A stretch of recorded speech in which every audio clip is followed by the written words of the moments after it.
Hi, my name is Judie VanKooiman, and you're watching Life Issues. This April is National Autism Month, and this month's show is the Wicked Awesome Project. And my guests are Tanya, Neff, and Julie, Nolan. Welcome, both of you. Thank you for having us. Thank you for having us. My pleasure. Thank you. Tanya, I'm going to start with you. You are married with children. How long have you been married?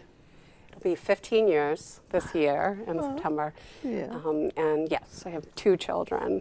Okay. And how old are they? I have a boy who is 10, will soon be 11 in May, and then my daughter who is 8 and is about, it's just like she's about to be 18 next week. She's going on one of 25. those. Yes, easily. But she's 8. Okay. All right. And your son is autistic. Yes, he is. Okay. Yes. And Julie, you are married with children. How long have you been? I've been married 21 years, Oh, okay. and I have two boys. Frankie is 19, and Danny is 17, and they both were diagnosed with autism as young children. Okay. All right. And like you just said, that you have both of your children are autistic. And Tanya, there are different types of autism. What does your son have? Well, it's such a large Such a tough spectrum. question. It's a tough. That's why they call it the autism spectrum. And you have a range from severe, moderate to mild, which mild will say high functioning. But that's why you just sort of go autism spectrum, because you really, every single child displays in different ways. My son, there's 4, the DSM keeps changing sort of the criteria of what makes you fall on the autism spectrum. And where my son lies, 2 of them would be on the mild, but 2 of them are on moderate. And the moderate ones are social and sort of safety, which is such a huge piece, obviously, and whether he would be able to be independent one day, and God, I hope so, but we don't know, because that happens to be something that he's definitely struggles with a lot. So we're talking about bolting, in times of anxiety. He has not much. There's very low concept of danger, which is really scary as a parent. So, it's just. But in other ways, his memory is unbelievable. He has the best sense of humor. He really does. So that's Yes. why it's a spectrum. Yes. I've learned that over the years since we are on Facebook together. Yes. And you are open book about your Yes. family, which is good. Yes. People can learn from that too. And that's exactly why I do it. Yeah. That's But some of the exactly things why. that he comes up with. Oh yeah. I mean, you should write a book like people have Yes. said. Yes. Yeah. Someday. Yeah. Yes. Because you never know. But yeah, I'm going, really? He said that, or he did that? Yeah. It's unbelievable. Yes. Yeah.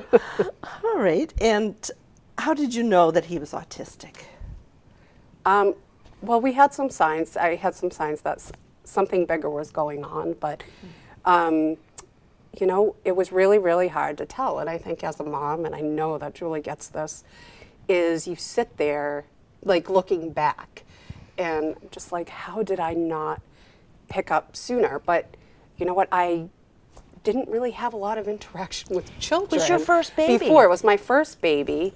I would Google. Google is good and Scary. awful at the same time. Right. But I would Google things like, I would definitely Google autism symptoms, and signs. I mean, and I would see it would say, does not play with children, won't look you in the eye. But those were things he would do to me, But then he was doing things, he definitely was having trouble when we went out into the public in sensory overload.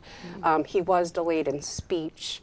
But I think the biggest thing was his bolting, you know, and as he got older, he would, if I turned my back for a second, he would run.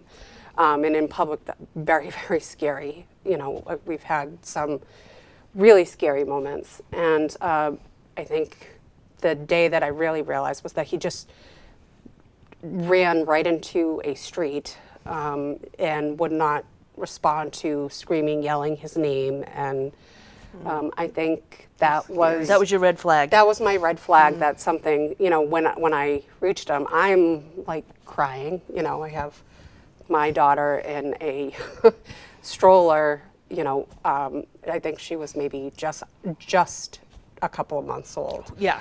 And, you know, just you're torn because it's like, you want to stay with her. You know, Right. I can't even think think it sometimes. I know. Because it's like, And he's sleep deprived. yes. Right? Yes. I mean, who Exactly. isn't with a newborn? But having to make the decision on, you know, okay, do I stay with the stroller or do I run after her? You know, I've been definitely put in positions where I wouldn't wish upon anybody, but those were some of my biggest signs because that specific day, when I caught him, he wasn't scared. He wasn't. It was like it was like nothing had happened. Yeah. And I think that was just the biggest indicator that there was definitely something bigger going on. He disconnect. wasn't just speech delayed, like, you know, I think his pediatrician was saying, you know, oh, some boys talk late, or and my mother-in-law would say, you know, that my husband started speaking later. So I definitely took comfort in that. Yeah. It was like, oh, that's all it is. That's all it is. Well, because you don't want to hear anything's wrong with your baby. No, you just you don't. don't. Exactly. And there definitely was that denial piece for me. 100%. And I think that's why I like to say everything now, and because it is so helpful to others, you know, that are just learning about a new diagnosis.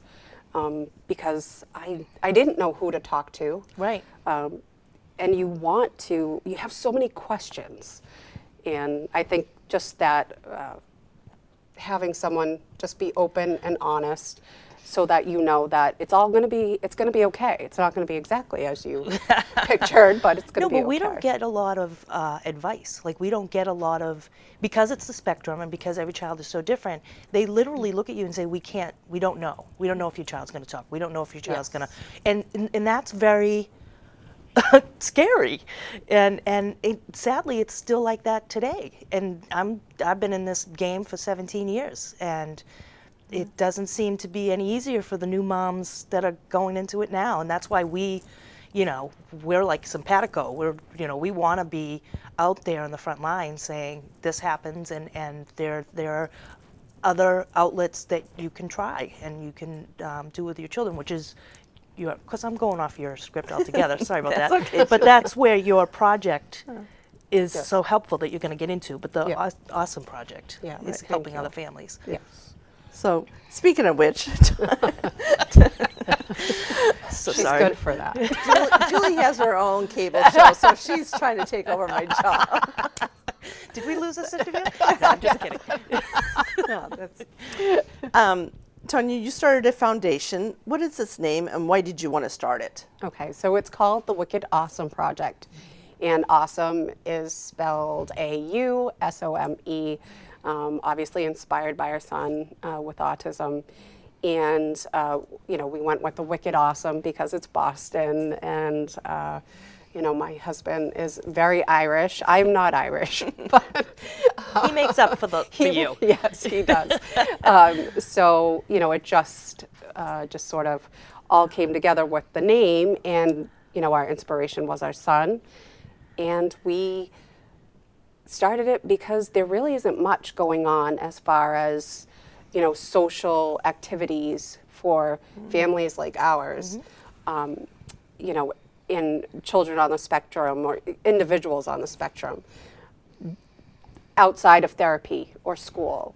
So true. So, what I was starting to see was that my daughter, who was, probably 5, 6, was getting asked to go on these, play dates and birthday parties. And of course, you want that for her, but that's when I think I started seeing that My son literally just never had anything outside of, just therapy The structure and of school and therapy. Yep. Yep.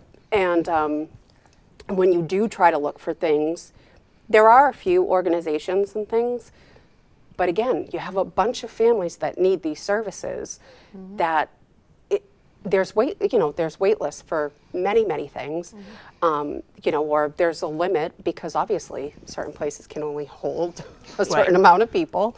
So that leaves a lot of other people with nothing to do on a Friday, Saturday, or Sunday. So that's where we came in. And of course, we want to try to help as many people as possible with, having just social events. And we were having a social group, and we had a donated time to us at Memorial Hall. Oh, right. Yep. And we would have a social group, but it was, at a time in the afternoon. But, the kids enjoyed going there, and it was just sort of seeing the same faces and, Help the parents connect help too. the parents connect too. It's good to have that consistency Yes. too, right?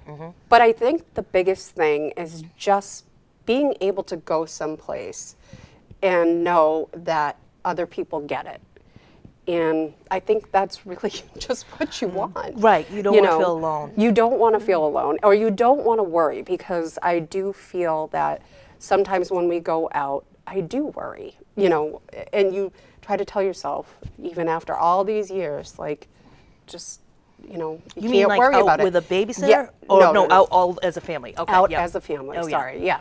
Out as a family, and say, my son just goes right up to someone totally, and just starts randomly talking about movies and whatever else is going on that day.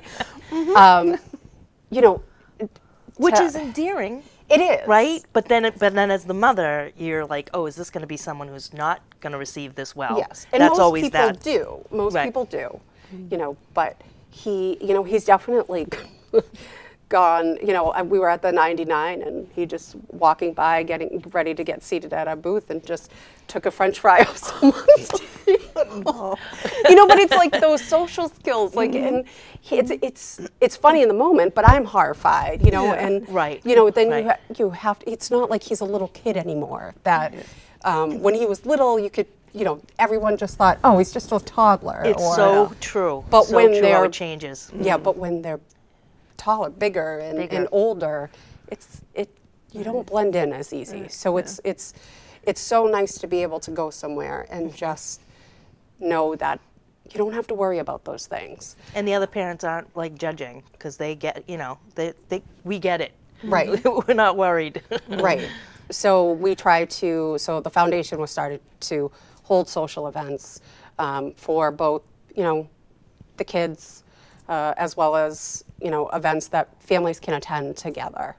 So, and we just got a new space finalized yesterday. So hopefully we'll be starting probably end of May and June, which will be in Woburn, the new space. And I'll definitely, once we have everything figured out, we'll give out more information on my site and everything. Right. So That's great. Congratulations. thank you. Julie, what type of autism does your children have? So my oldest, I would say, is on the high functioning, and he's actually in the last couple of years really sort of blossomed and isn't as foggy, I guess is the best way to say it. He actually told me he thinks he's grown out of his autism, which is comical. I said, okay. But he's graduating from Melrose High School, and he's going to college in the fall. He's going to Bunker Hill Community College, and he's really excited about it. I think the fact that he's excited about it is the part that really warms my heart, because that shows that connection. And he for years was like, I'm barely going to finish high school. I don't like school. I want to be the first one out of the building. He had all these different idiosyncrasies, but anyway, so he's doing great. Interestingly enough, so my other son is more moderate, maybe even at times to severe. And what's interesting having two is, in some ways you say, okay, it must be genetic somehow with the two. But with Frankie, I followed a protocol of a child that's vaccine injured, which I know is a whole thing, and I get it. And but whether or not he was vaccine injured, I'll never know. But what I did for him did help. So it was a certain diet, it was a certain this, that, and the other thing. So when my second son was diagnosed, I'm like, oh, I got the Cliff Notes. I mean, not that I was happy, but none of those approaches worked. So I'm kind of like a lab in my house, so I get every angle of everybody's, I'm trying this, I'm not trying that, I don't believe this, I do believe that. So with Danny, he goes to a special needs school in Beverly called Hopeful Journeys. And the thing that stands out about the school is it's one teacher to one child all day. Oh, nice. Yeah, that's very rare. Yeah. So we're just like what you said. We're just going on the ride. We're just hopeful, and we're just going to keep on keeping on, and hope that he can become independent, and maybe he can live with his brother. I don't know. Yes. Get out! Get out! No. I'm not. Julie, what is the definition of autism? Well, see, now that's a great question for me, because, if I had just had Frankie, I would have said it's the vaccines. But now that I have the two, I think that autism is a disconnect from the brain to the body by some sort of environmental mistake. It could be stuff you use for your grass. It could be your food. I don't know. To me, it's something going wrong that didn't go wrong when I was a kid. Because even though they say there's better diagnosing, I mean, there are so many kids. Something's going wrong. And so I don't know if I've really answered your question, but it's toxics, I think, toxicity. Yeah, I'm not sure.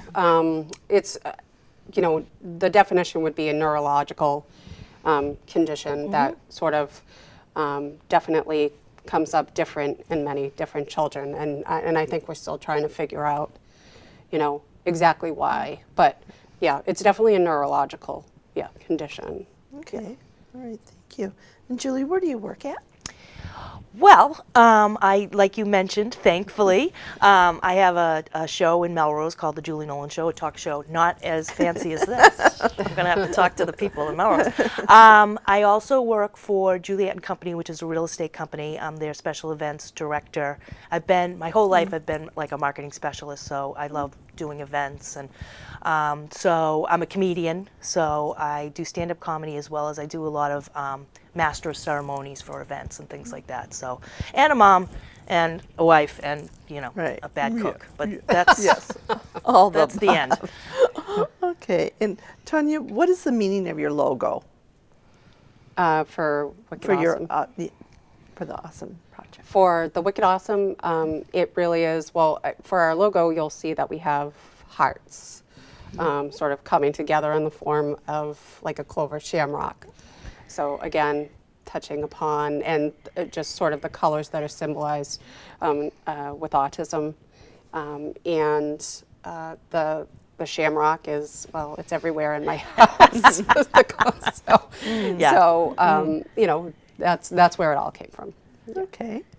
And you are also a blogger. What type of things do you write about? I write about autism, motherhood,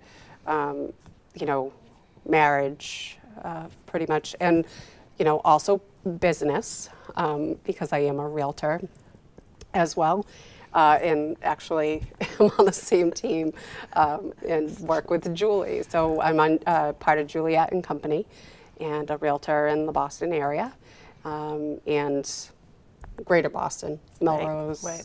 Woburn, all over. But I write about mostly just sort of family life, sort of the ups, downs, the funny moments, the tough stuff. But I like to, add some hope and humor in there, because as tough as it is, it's still beautiful. And that's why I call it my kind of perfect. Yeah. Right. It's not perfect. Right. Right. No. Yeah. Julie, you mentioned earlier that you're a comedian. Do you involve your family in your jokes? Oh, absolutely. Absolutely. My son Frankie, the oldest, I mean, when I'm panicking and I've forgot all my jokes, I just move right to him. One of my favorites is the first time he ever took a flight, he was upset with the TSA because his shoes, you have to take your shoes Right, off. yeah. So he slams the bucket down. He says, "You can have my shoes, but you cannot have my pants." Nobody wants your pants. So anyway, yeah, I do. I do a lot of my own upbringing, and then I do a lot of motherhood, and the fact that I've got some unique children that come up with some unique ideas Yes. Yeah. in their spare time. In their spare time. And what other titles do you have that you said that you're a wife and mom? I'd like to think I'm a good friend, and a good listener. And I was thinking about it a lot on the ride over here, that it's just kind of amazing that we can sit here so calmly and talk about something that was so, like, kind of blew up in our lives. But we're doing it, you know what I mean? And we're chipping away at it, and hopefully people that watch this will maybe even reach out to us. Who knows? Yeah. Right. Yes, definitely. And speaking of which, if someone would like more information, can you give us your contact info? Sure. It's jnolan 02176, which is the Melrose zip code, at gmail.com. Love to Okay. hear from you. Okay. And Tanya, how did you come up with My Kind of Perfect? Well, I think because my life, I had always pictured life to go a certain way. I think I'm a former reformed control freak. And I used to just sort of have an idea that it was all going to be By great. this time and that. Yes. Yeah. And obviously, it has not gone according to my plan, and it's okay, because I love my life. So, where I think I was a former perfectionist and wanted everything a certain way, autism definitely changed things up in my life. But I absolutely adore, my children. My son has honestly changed me for the better and made me just look at life and just I feel the same way. celebrate. You don't sweat the small stuff so much, and you celebrate like the smallest, like little accomplishments. So that's why I call it My Kind of Perfect, because it's technically not perfect, but I love my life. So That's good. That's Yeah. very important. Yes. Stuff. So, and if anyone would like more info, can you give us your contact info? Yep. So you can either reach on my the website, the foundation website, which is wickedawesomeproject.org. And awesome, again, is spelled AUSOME, so wickedawesomeproject.org, or you can write at tanyaneff.com. It all links to the foundation as well. Okay. And is there anything else that you ladies would like to share before we finish? One thing that I just wanted to jump off what you were saying is that's the other part that is so amazing, is something little like they had a great day at school, or they went down the slide with a friend, or just these little notes that you get that you didn't know would happen. The joy, like, yeah, you're like worried, but then something will happen, and you'll be like, oh, look at that, nice and calm. Going up for communion. Look at that. It's like, right? Yeah. So it's kind of like once you switch gears and you get really real, then you can really enjoy the unexpected little surprises. Yes. Yeah. Yeah. So anything that you'd like to share? No,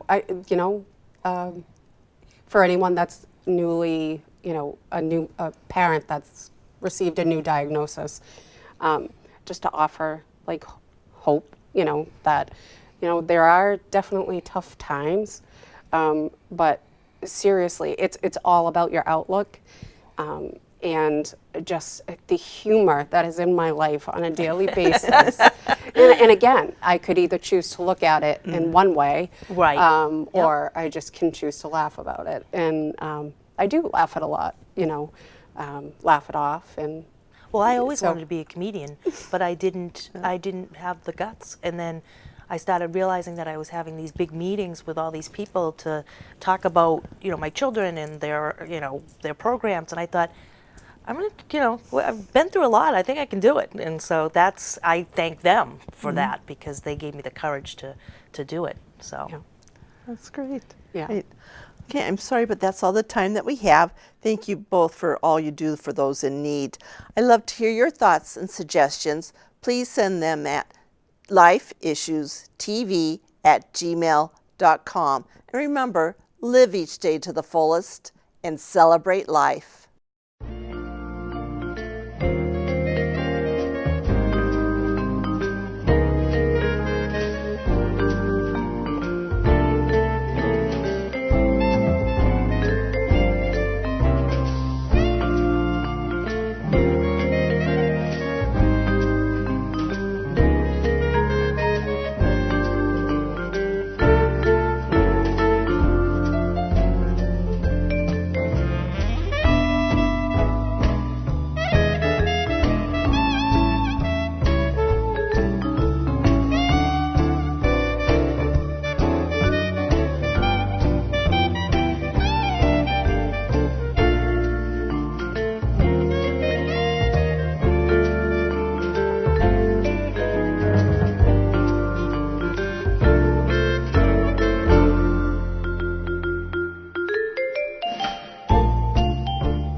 This is the story of a boy who didn't talk for a long time.